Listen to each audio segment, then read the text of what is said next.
জীবনের অপার এই সৌন্দর্যময় পৃথিবীতে আসলে আপনি জীবনে কি করেছেন বা কি করবেন সেটা বিষয় না। বিষয়টা হচ্ছে আপনি কতটুকু দেখেছেন।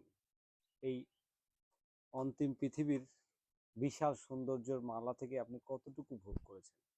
এটা একটা ফ্যাক্ট কিন্তু। পৃথিবীতে এসেছেন, জন্মগ্রহণ করেছেন, কিছুদিন থাকবেন, মরে যাবেন, এটা একবারে প্রকৃতির একবার নিতান্তই সত্য কথা।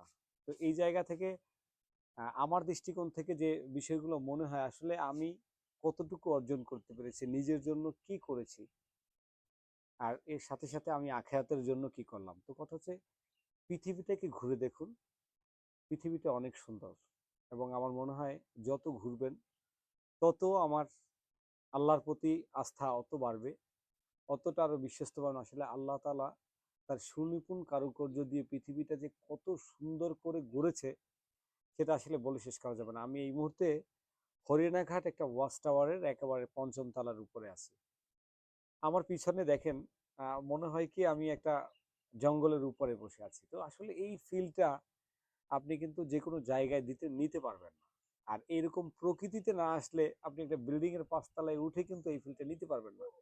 বাট এই প্রকৃতির এই যে নির্জনতার মধ্যে যখন যে সময়টুকু আপনি নিতান্তই একা, খুব এককভাবে নিজের জন্য সময় ব্যয় করবেন, এটাই মনে হয় আসলে এক ধরনের সার্থকতা।